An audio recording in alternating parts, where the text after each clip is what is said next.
Hello everyone and welcome back. I am Duke Silver, and I would like to introduce to you Once Upon a Galaxy, another game in the card-based Autobattlers genre. This is brought to you by the team at Million Dreams Games. It has just gone into open beta. Also, the team at Million Dreams is comprised of a lot of former Good Luck Games team members, which of course brought us Storybook Brawl. So, I think a lot of you will recognize a lot of the mechanics. There is a fair amount of overlap, but there's definitely some key differences here, which I will try to highlight. In this video, I'm just going to kind of give you an introduction to the game, kind of go step by step through a game and try and explain the mechanics as I go as best I can. But before we get into it, I do have to ask you to please leave a like, comment, or subscribe. It really helps let YouTube know that it should recommend my content to more people, and I would really appreciate that. Alright, I know the items on screen are a little bit small here, but fortunately we have this handy dandy sort of card magnifier here on the right side, so I'm going to try and make sure everything that I'm talking about is highlighted. Beginning of the game, we get to pick from 3 different captains. So we've got Melody. Every 6 cards you pick, your buffs and spells give an additional +1/+1. Also important to note that any buffs that you see, unless stated otherwise, are permanent. So every 6 cards you get a +1/+1 to all your spell buffs, and that's going to stack for every 6 cards, of course. We've got Dorothy. When you complete a quest, keep an extra treasure. So of course you discover treasures when you complete quests or triple characters.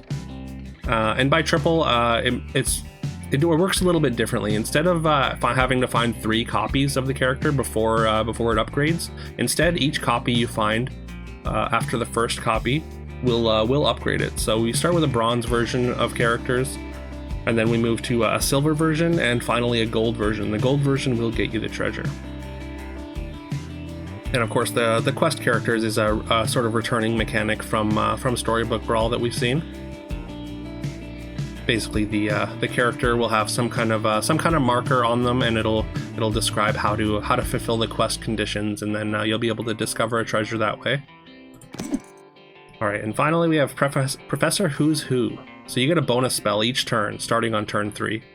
Yeah, this is like the consensus sort of best hero in the game right now. It doesn't seem like much, get a bonus spell each turn, but yeah, the value that you get from spells actually does add up quite a bit, so we are going to play that one. Alright, and one thing that's unique to this game is there's a deck list feature. Basically it's a collection. So as you can see, there's several grayed out cards here, or sort of darkened cards. Those are cards that are not in my collection. You can earn more cards by getting a certain amount of XP from playing games, or from placing well in lobbies. This is our deck here. Each captain gets a deck that they get to bring to the game. So there's a shared pool of cards that everyone can see in the classic Autobattlers shop pool. And then there's these 12 unique cards that you get to bring, that you get to choose if you've collected them already. And this is sort of each collection is different. This is not a full list of all the collectible cards. And yeah, you can see there's different rarities denoted by the color at the bottom of the card here. Like Plunder Penny here, you can see is gray. That means it's common. And then we've got green for uncommon. We've got blue for rare. Pink for epic, and of course gold for legendary. And there is a rarity above legendary, but you don't get to put those in your deck. They are secret rares, and yeah, maybe we'll see one this game. But yeah, you do have to find your way to one during the game, either with a spell or otherwise. All right, I'm not gonna go too deep on the deck here, but yeah, I just wanted to show that does exist. All right, start the game. Okay, so you can see up in the top right, this like moon. It's gray. There's like a different planet, because of course you're sailing through the galaxy. So each sort of celestial body you go to denotes a different rarity of the shop. So the moon is common, as you can tell by the gray. And you see these little icons here. You can see there's another moon here. This is actually how many shops, or how many shops that you have during a phase. So like for each moon that you have here, that means that's how many shops you get. Initially you're just going to get 2 shops every round, every shop phase, and then of course the cross swords is your combat phase, so that's when that's coming up. So that is important to note, and something that's a little bit subtle. Also, you can see there's a little sort of arrow thing. Like, I mean, I'm not entirely sure what it's supposed to represent, but it's sort of like a garbage bin, a graveyard, if you will. I'm not entirely sure what to call this, but you can drag things there. Of course, you want to fill up your board first. There's no currency to manage, which is really nice. You just take a card out of each shop. So just seeing more shops is kind of how you get ahead economy wise. You can see we've got a collection of common characters here. Of course, then you'll see higher and higher rarities as shops change or shops upgrade, and that happens every 2 turns. So every odd number turn up until legendary, the shop rarity is going to increase. So we're going to take Mr. Smee, which I think is maybe the best common character, just like in a vacuum. It says when one of your pirates attacks, give them +2 attack. And again, all buffs are permanent, so when it attacks, it becomes a 4/2. Next time it attacks, it becomes a 6/2. So pretty. It can scale pretty well. It does. It's a lot of stats this early in the game. All right, we got Wind Up Toy. Says when I'm attacked, give me +1 attack. Also, you can see the character types are down here to common and toy. I mean, common it denotes rarity. Toy is like sort of a creature type. We got a Fey villain here, and of course Smee says pirate villain, and yeah, so we want to collect pirates, of course, because Smee gives the bonus to all pirates. Again, I think it's just by far the best common character, I would say. I'm a big fan of this card, Rose. Rose is a Fey as well, has a recruit. So recruit just says basically when you take it out of the shop. That's the only way to trigger a recruit, which is like they're pretty few and far between the recruit effects, but yeah, it does feel kind of bad to like transform into them, but I'm getting ahead of myself, sorry. But yeah, so Rose, when you recruit her, is going to give all characters in your shop +1 health, and that's permanent for the entire shop. That's not this shop, that's not like just next shop, that's always. So I'm going to take that, and we're going to throw that in front, because of course we want to leave some bait so we can attack with our Smee if we don't get to attack first, and unfortunately we do not, but we do manage a tie. Also, I should go over the health system real quick. You can see we have 3 hearts. So the way you lose hearts in this game is if you lose a combat, if your opponent has something left over, then you're going to lose half a heart in general. But if they have 3 things on their board left over, you lose a full heart. So you can take damage really, really fast. But also, if you do win a combat, you can heal a cracked heart. But there's only like 2 ways to get a full heart back once it's fully cracked. Oh hey, it wiggles. All right, unfortunately, no pirates in our shop. We got an animal villain. So Laser Shark has range, does exactly what you think it does. It gets to shoot without kind of coming in contact. So very good. I think I'm going to take the Flying Monkey. It has Sneak, which is essentially flying from Storybook Brawl, if you know what that is, which means that basically it attacks the back row instead of the front row, which it says right there. Attack back row characters first. We're going to take that though. It's also at 3/3, so the biggest thing in the shop with a relevant ability. So pretty easy pickup there. We've got Baby Dragon here, which is a dragon hero. It has Treasure Hoard. So Treasure Hoard, I mean, it literally says right here, it gives you +1/+1 to this character for each treasure you have. And of course, the 1 denotes how many instances of Treasure Hoard. There are things with Treasure Hoard X, if you will, as like a variable. So as that number goes up, that's how many +1/+1s they get per treasure. I think we are going to take Plunder Penny here.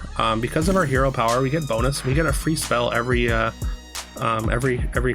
turn starting next turn.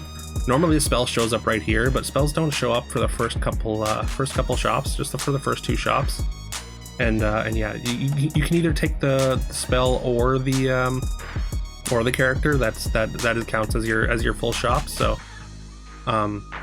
yeah, so you're essentially getting extra shops, like I said, that's the way to get ahead in this game, is getting extra shops. So Professor Who's Who basically gets to see extra shops. Like they're just a spell, but it's still basically free value, which is really, really good. And sorry, I should have said Plunder Penny has Hunt, improve your buffs from spells by +1 attack. So anything that gives stats is going to give 1 extra attack whenever she hunts. And Hunt is Slay. You have to attack into something and also kill it for Hunt to activate. But yeah, it's a pirate, so 3 attack, if we can get the attack, is going to be very good, and we do get our attack, so she is now 3/2, and also, normally Presence of Gaia here, our free spell for turn 3, would give +2/+2 to a slot, but instead, it gives +3/+2 because of our Plunder Penny, so getting value right off the hop here. And like I said, okay, now you can see there's two green planets here that denotes 2 shops, and also this potion bottle is a spell shop. So we got 2 shops after this spell. That's what these symbols mean. 2 shops after this spell, and then combat. I do kind of just want to keep this Plunder Penny going, so I'm just gonna buff this slot. It's possible I should have just buffed the front row slot and put it up there, but I think I like it back here. I don't mind it in spot 5, or spot 4, sorry. Spot 1 and 4, of course, are the most likely to attack. Okay, we got another Hunt character. Hunt, give your shop +1/+1, which is pretty good early, but it does kind of slow, or sort of fall off in relevance pretty quickly. There are ways to increase this number, but yeah, we haven't seen them. Also, there's a spell, you meet in a tavern. It says a random character, get a random character of your level. I am going to cast that, just because like I don't really care too much about what's in the shop, and we're just going to see a random character of our level, which is of course uncommon, in green, if you will. You can see again the colors match the shop. So we meet in a tavern. We find Jack Frost. And it's a support. It's going to give the things in front of it +5 health. So I'm pretty happy about that. We might actually have to put the penny up front because we want this in 5. We want Smee in the back because we want Smee to be alive when Plunder Penny attacks. We want Plunder Penny to attack first anyways. Okay, speaking of Plunder Penny, you'll see now that we found the second one, it is silver. And so when you silver a character, from the shop, this spell also silvers a character. You can turn a bronze character silver and give it a little bit of a stat boost. But when you silver a character from the shop, you get a bonus shop. So you get a little bit of a sort of upgrade when you silver something, and then when you gold them, you do get a treasure. So we're gonna do this, and that's gonna add another bonus shop here. Normally combat would have gone next, as you would see the cross swords there. But yeah, Plunder Penny is first up. Or a Plunder Penny gives us an extra shop, rather. Sorry. Okay, so next is Katamari, I think. I think we're going to take a Katamari next here, anyways. So it says it's all types. So it counts as all different character types or creature types. So you can see a little pirate thing. Because we have something that's relevant, or that cares about pirates, you can see that it actually says, hey, I'm a pirate. Which is kind of a nice little subtle thing. And yeah, we can definitely replace this rose. We don't want a 1/1 on our board anymore. Normally we do want the sneak to attack as early as possible, but I think getting stats is a little bit more valuable, so I want Katamari to be attacking seconds, because it'll get the pirate buff from Smee, as well as it has its own ability. When I attack, I get +1/+1. So. Alright, we get attacks from both our first 2 characters. Really, really nice there. And unfortunately, we didn't get our Plunder Penny Slay, so the Presence of Gaia this turn, which we get for free, is another +3/+2. It's not the end of the world or anything. It would have been nice, but we can increase Plunder Penny's size now, or increase the slot buff, anyways. So when you buff a slot, of course, anything you put in that slot is going to get those stats. You can kind of pull them away to see what the slot buff is.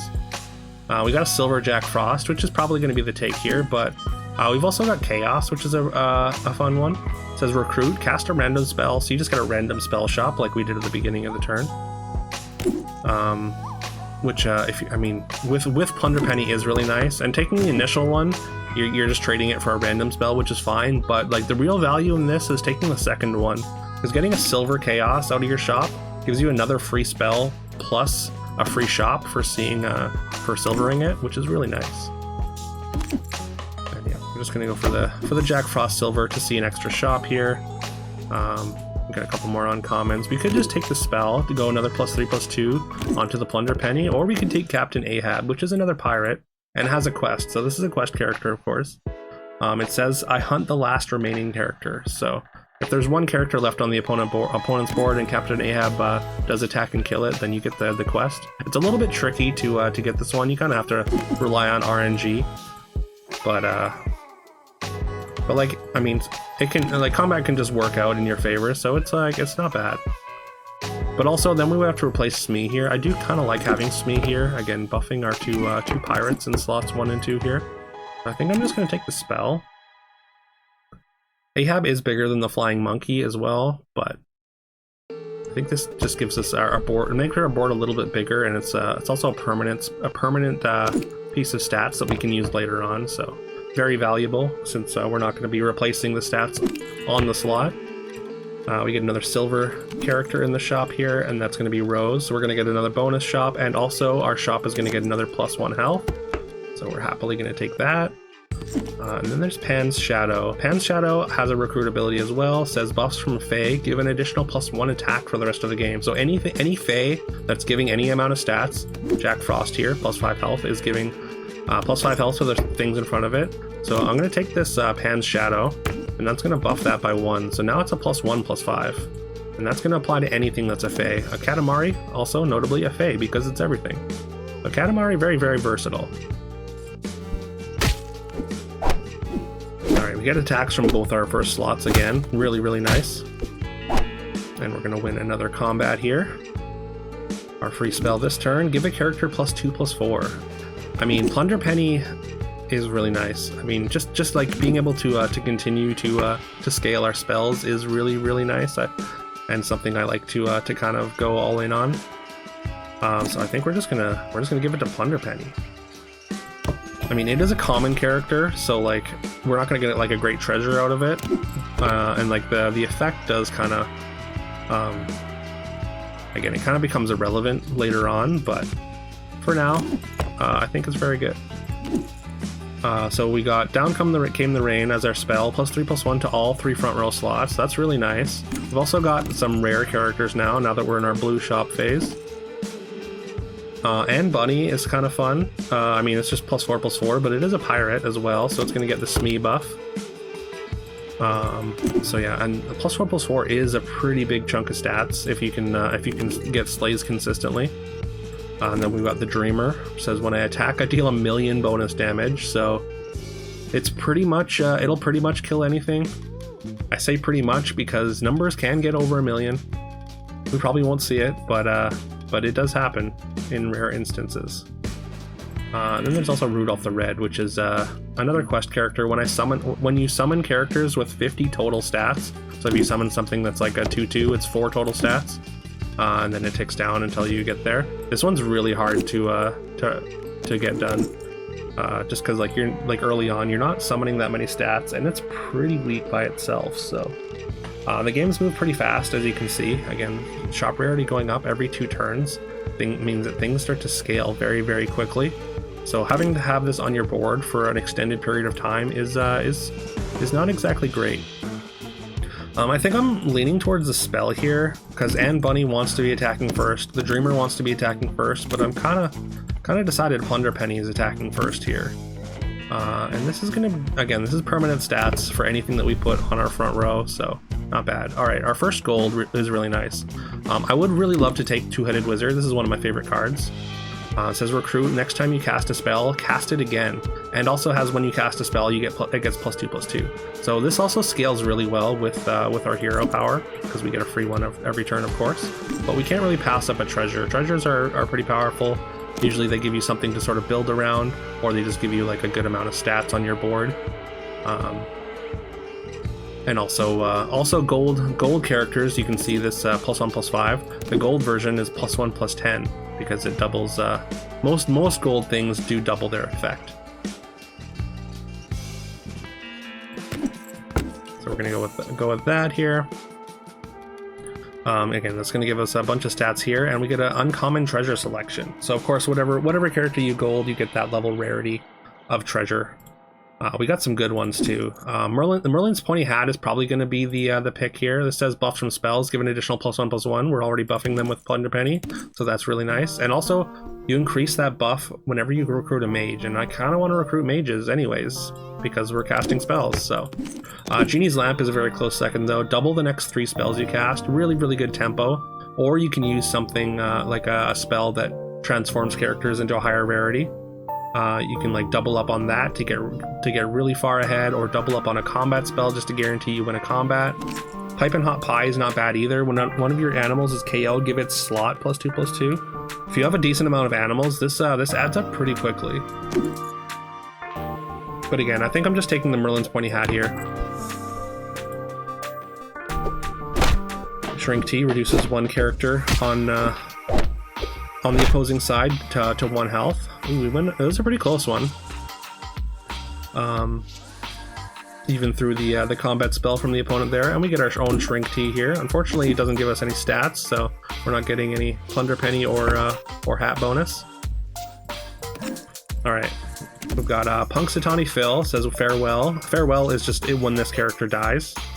So if I haven't attacked this fight, summon a copy of me. So if it's sitting on the right side of your board and gets attacked into multiple times, it'll just keep coming back until it's his turn to attack. So really, really powerful card, especially if you can get some stats onto there. We've got give a character +8/+1 from what big teeth you have. That's also really nice. That's getting +4/+1 from our stat buffs from Plunder Penny in this, because normally it's just +4. I think we're gonna go Punxsutawney Phil here. I do like again just investing in the Plunder Penny. I think that's fun, but I think Punxsutawney Phil is valuable enough for us to take here instead. We don't need another Shrink Tea. We're not really making use of the Shrink Tea very well. Like usually you want like some kind of like tokens or like ranged or like low power ranged for Shrink Tea to really shine. But that being said, we don't really have another great option. I mean, we've got Anne Bunny, which is a rare character, and I think Smee's time has passed now. The +2 attack is nice each turn, but I don't think it's worth keeping around as a 4/2. Especially as you saw, the combat got pretty close last turn, so we are going to take Anne Bunny. I mean, I could put it up here and give it and hope that it slays, but I feel like it's even at 10 power at this stage in the game, it's pretty unlikely to slay. So I think I'm just going to continue scaling. You know what? We are going to go for we're going to attempt to slay. You know what? We can actually move this over and just go have 2 16 powers. I think I like this a little bit better. I kind of want to get stats on the Anne Bunny because I mean, then it's a good target for like a TLK to transform it to a higher rarity potentially. Honestly, I know I was saying that we weren't well set up for the Shrink Tea, but it actually worked out really well there. We ended up with a tie, but we got both our slays, which is pretty great. All right, Presence of Gaia now giving +7/+3. We are just gonna load up the front slot and keep trying to get slays. Okay. Dragon Villain, Dragon. So we're up to Epic now. We got the pink bit now. We don't have a lot of treasures. Dragons generally want treasures. This has Treasure Hoard, and each fight the first time this would be damaged, ignore it. Really, really powerful, especially with some stats. Treasure Hoard 1, I mean all 3 of these are dragons, so they all have Treasure Hoard. But Fire Breathing Dragon just has range. Jasmine Dragon has, when you collect your first treasure each turn, you get a bonus shop. So there's a lot of ways to kind of generate treasures, like even lower level ones. Or like lower level ones are pretty easy to generate. There's like a spell that you can just get a level 1 treasure. So it's not as hard as you might think to trigger Jasmine Dragon. And actually, I kind of want to take it. I mean, Crab Dragoon is probably the best option in this shop, just because like I mean, it's going to negate 1 hit, so its stats are effectively doubled. But I like the upside of Jasmine Dragon. Again, getting a bonus shop is so valuable. I think we're out of Katamari now. Katamari? Alright, we got a transform spell. So through the Looking Glass, transform a character into a random bronze character of your shop's level. So we can transform something into an epic character. Or we could still take Two-Headed Wizard. The recruit ability on this is very, very good and stays relevant pretty much through the whole game, I would say. We got White Whale, which is pretty large, but has Farewell, your opponent finds a treasure. We don't really want to be giving out treasures. It is large though. But I think I'm going to through the looking glass here. We're going to transform, I think, Plunder Penny. We're going to make use of those stats that we invested into Plunder Penny and turn it into a bronze epic character at random here. I'm going to turn it into 10 million fireflies. It's a lot of fireflies. When you recruit me or another Fae, give all your Fae everywhere +4/+3. So this is pretty good. I mean, I think like Fae is really hard to get to come together. I feel like you just don't necessarily see enough shops to recruit enough Fae to like really go nuts. But like right at this stage in the game, it's quite large. It's exactly the same size as Anne Bunny. We do have one other Fae, but we didn't recruit it, so it didn't get any stats, unfortunately. All right, another Anne Bunny sleigh, really nice. They haven't attacked Phil even once yet, but I mean we're still winning pretty handily. All right, free, give everyone +7/+1. That's a lot of stats. Happily gonna take that. We got Punching Bag. It's a little bit past its prime. It's a rare character, but if you get this on curve, it's kind of good. It gets +2/+2 whenever I survive damage, so your opponent's board has to be kind of smaller. And like I said, things can start to scale pretty aggressively, so this amount of stats becomes irrelevant very quickly at this stage. I think we're just going to take another spell here, +5/+5. It's going to go to Phil? I want to say Phil. Eventually they're going to attack into Phil. That's going to happen, I'm sure. Alright, we got Frank. Frank's a pretty good character. You want to get it as early as possible though. So it says when any character would be KO'd, it gets +2/+2, so that's anything on their board or yours, tokens, whatnot, any of that. We've also got a Fae. That's why you can see when you have relevant things in the shop, they're kind of glowing, kind of saying, hey, look at me. I mean, of course, the silver characters also shine because they're worth looking at. But yeah, because this is a Fae and we have an ability that wants us to recruit Fae, it's sort of glowing here. I'm gonna take Smee and just look at another shop though, I think. Also, sorry, I guess I've been putting things up here without really explaining what I'm doing. So you can drag anything to this arrow and it counts as recruiting it. It's sort of like a graveyard because you're not putting it on your board and it's not being stored anywhere, but you get credit for recruiting. So you get credit for taking it out of the shop if you put it up here. So we're gonna do that, see another shop, and unfortunately, I mean, there's Frank again, which is probably fine. It's like one turn too late, which again, you want to get Frank as early as possible. We got Mighty Mouse. This is another one you want to get as early as possible. It says animals and heroes in your shop get +4/+4 after you recruit one. Improve this ability by +2/+2. So if you recruit an animal or a hero, then all of them in the shop are going to get bigger. And there's actually a really fun interaction with this. I won't go over it here, but there's some fun stuff you can do with the transform spells and this effect. All right, we're going to cast Happily Ever After. Give a character +9/+5. If you win the fight, give it an additional +9/+5. I think it might have to be alive when you win the fight as well. I'm not sure if that's a bug or if I'm just not perceiving that right. But we're going to go put that on Phil as well. An extra 29 power. If they attack into it, I mean, we're just going to get a lot of value. Oh yeah, there we go. There's that Phil attack. All right, we're going to win another combat here. Feeling pretty good. We got Pick a Peck of Peppers. Give a character +8/+4. Your next shop is all characters that share a type with it. So we can get an animal shop, we could get a Fae shop, we could get a pirate animal shop, or we could get a dragon shop. I'm not entirely sure which one matters the most. Like, I think maybe we're kind of moving into animals unintentionally here. I mean, I would love to have a mage. I've wanted to find. I mean, we've seen a couple mages, like Two-Headed Wizard, but generally there's just something that's been more important in the shop. So I think it's just another Phil situation here. We're gonna see some animals. All right, we get our first legendary character. Now we are on legendary, as you can see by the symbol in the top right being gold. And this is the final level. So we got the Kraken. Has Hunt. Give all 3 front row slots +8/+8. So really good. I'm definitely taking that. There's also another Pick a Peck of Peppers though, but we are going to take the Kraken. I almost want to get rid of Jack Frost, but like +1/+10 is still pretty relevant. It's as big as the Jasmine Dragon, so those bonus shops would have been nice, but they just didn't really come to fruition.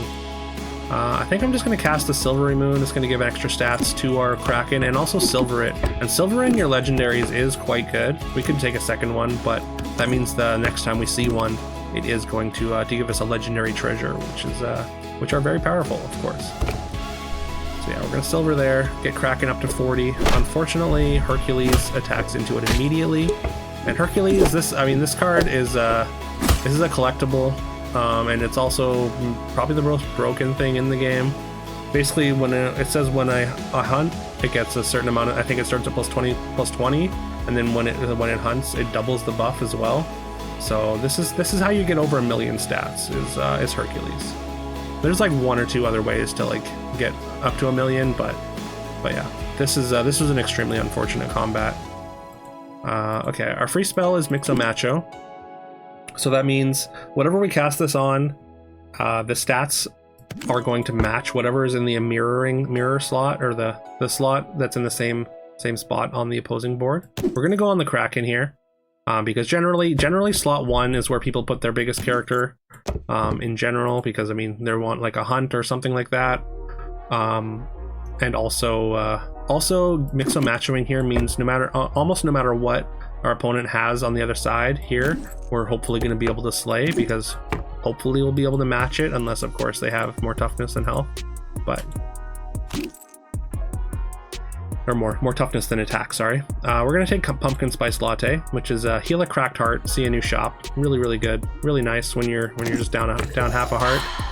Also we get a TLK here. So True Love's Kiss, of course. Anyone that played Storybook Brawl would be familiar with this.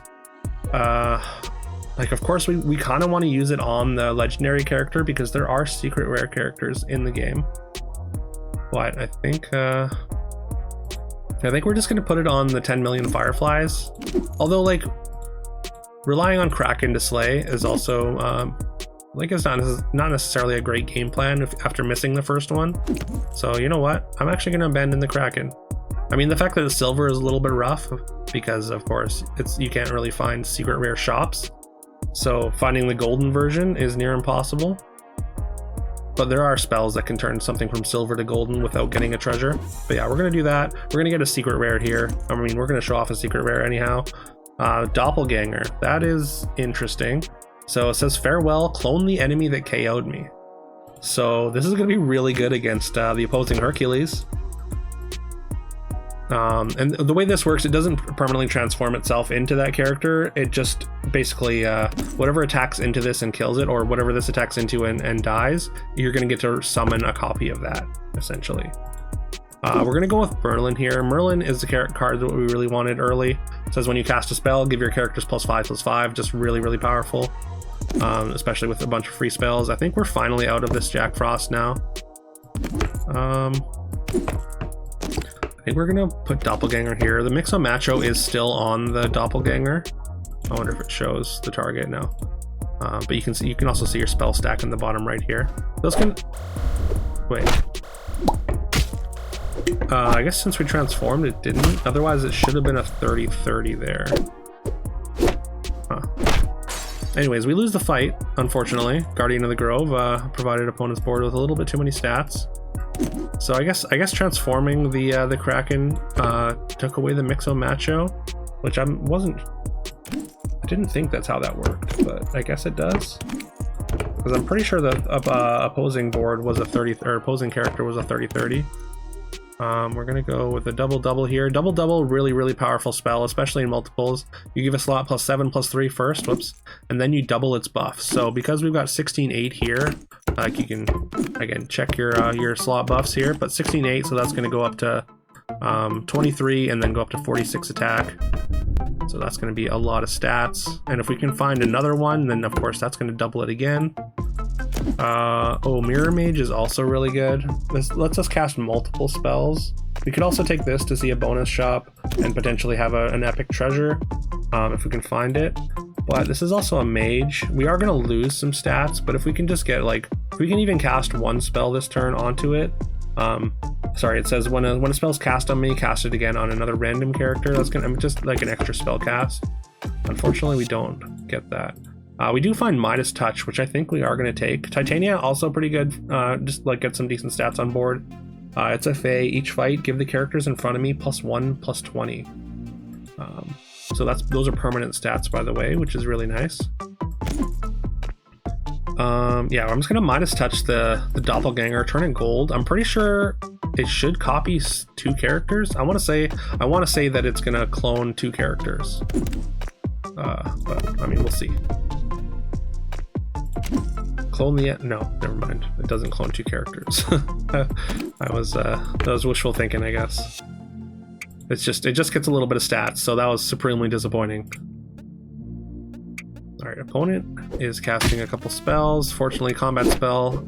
The lightning bolt is good for a little while, but does lose its effectiveness pretty quickly. Okay, we get Eureka. Eureka's a great spell. Give a character +14, +10. If it was a mage, get a new shop. So we're gonna get a new shop plus get some stats. We're gonna put this on the Mirror Mage. If this lands on either Doppelganger, which is a mage because it's all types, or Merlin, we're gonna get 2 extra shops. Come on. No, it landed on Phil, unfortunately.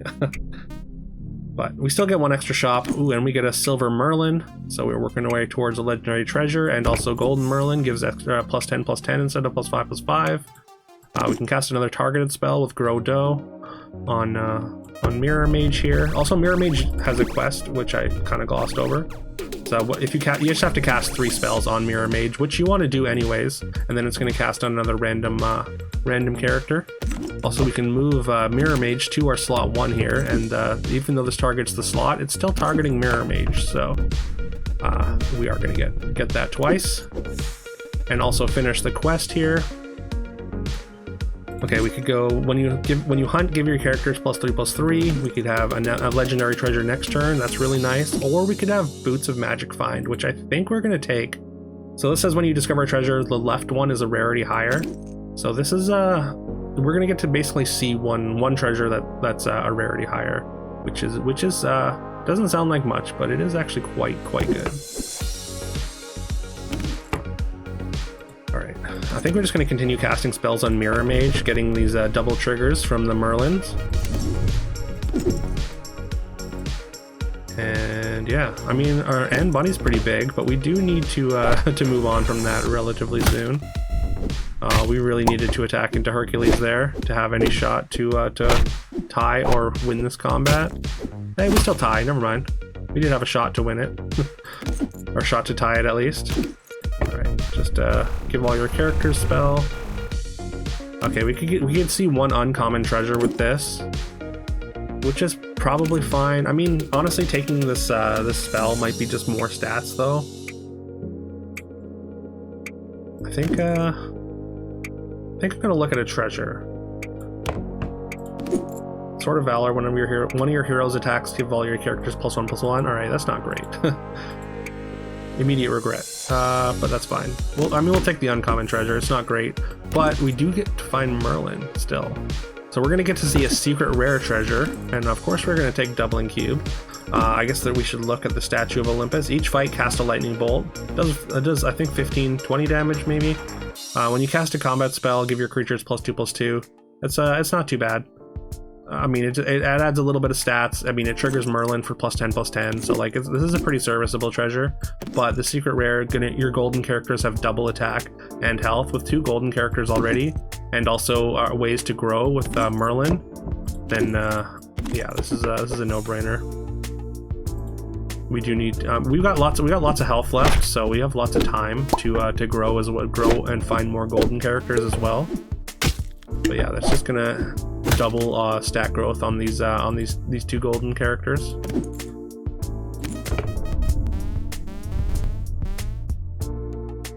Alright, just meet in a tavern to see a legendary character here.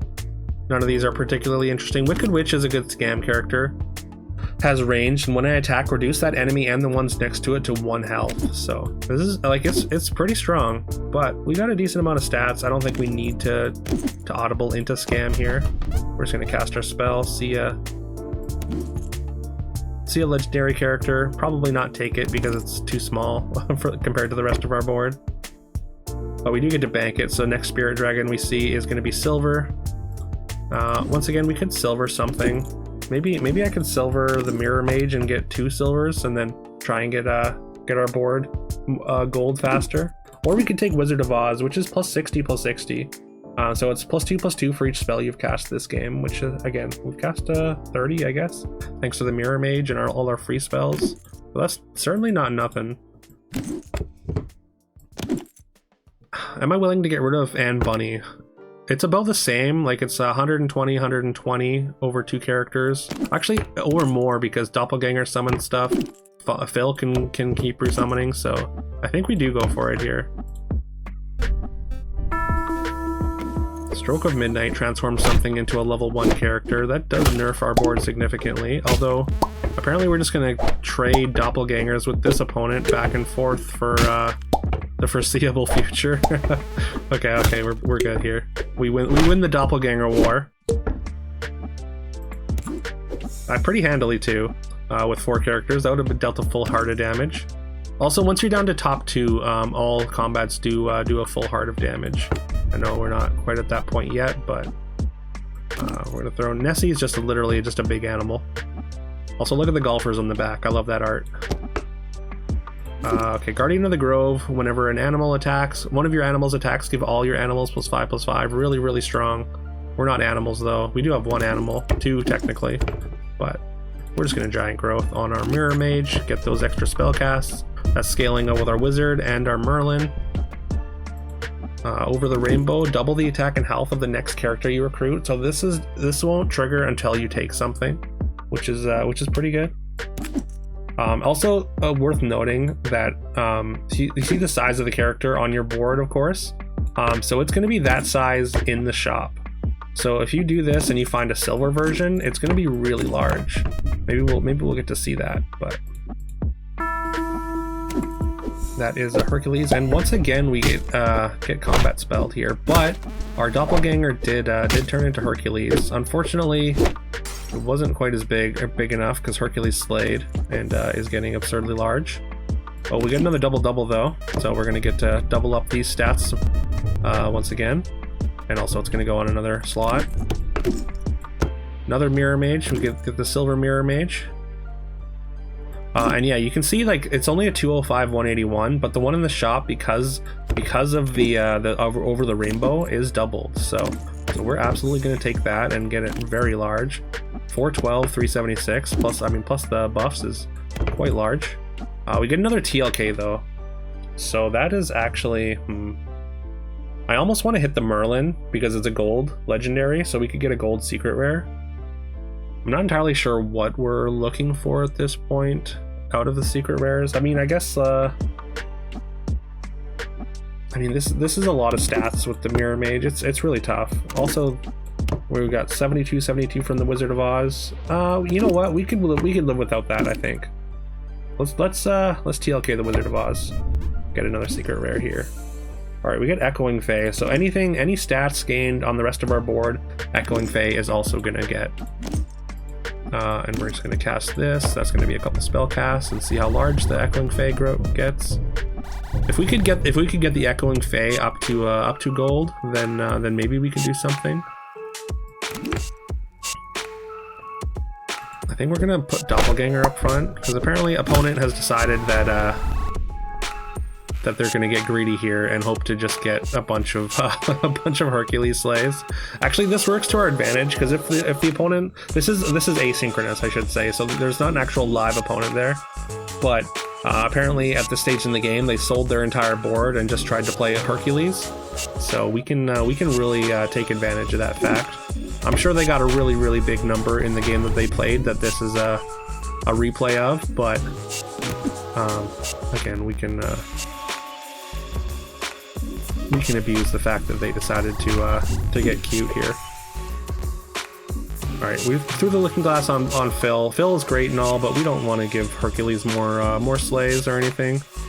I guess even if Hercules slays something else other than the doppelganger, then doppelganger still gets to attack and become this Herc. Although if they slay the other thing again, then that could be bad. So it might be actually worth. Or I guess we need to attack. We do need to attack first, because if they attack slay, then they get doubled in size, and then we're half the size. So that's not great. But I was thinking we could just get rid of stuff off our board. I think that's the functionality that's actually not going to be staying in the game. But for now, we can do that. Also, Echoing Fae did get all those stats that we got from transforming, so that's worth noting. It's a little bit tough. I kind of want Echoing Fae up front, but I don't think that denies the slay. I think I'm just gonna cast the spell, and we're just gonna see how this next combat plays out. We do have health to kind of see if things change on their board. 12k. Yeah, attacking first is huge. It's not enough because yeah, it's just gonna keep doubling. Okay. Okay, yeah, we need to go into scam mode here. Unfortunately. Okay, double cast greed. That's just gonna give treasure hoard to 2 different characters. We have 4 treasures. It does not really matter. Okay, Wicked Witch is a huge pickup for us here.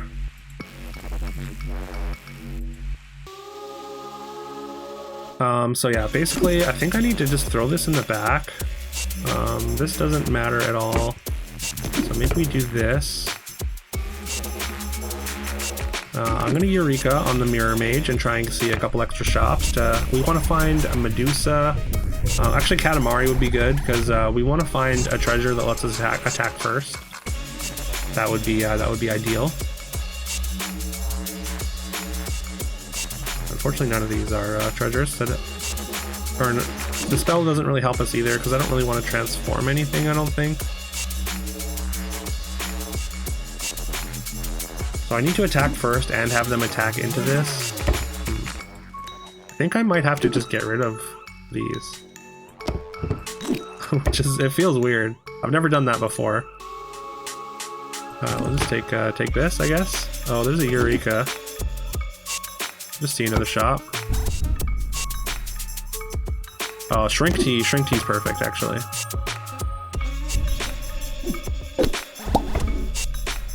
Steal their Hercules, and I mean, I guess Echoing Fae doesn't see these stats.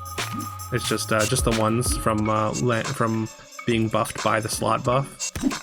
Oh, hey, another Shrink Tea. All right, I think we're good here. I think we just win.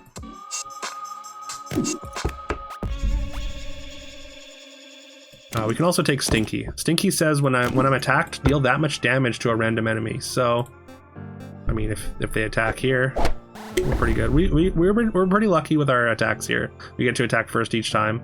Although the Shrink Teas did guarantee our wins there. But yeah, there we have it. That's a game. I know that took an extremely long time, but hopefully you have some understanding of how the game works. I hope I explained it well enough. And yeah. I'm excited to see y'all in the lobbies. Hopefully I'm going to be doing some of my regular sort of SBB style videos for this. Like I'm just like running through games or whatever and kind of highlighting different either fun interactions that led to fun moments or just like different wins or some of my favorite strategies and whatnot. Just kind of like this where with like no script and just kind of one take. So hopefully you look forward to that. I might try and edit them down to be like 1 minute or less. I mean, clearly this went a lot longer than I thought it would, but these games do go quick if you're just kind of rapid firing. So I might be able to make them into like YouTube shorts, but we'll see what that's going to look like. But yeah, again, I hope you enjoyed this. Thank you so much for watching if you got this far. I hope you have a fantastic rest of your day, and I'll see you next time.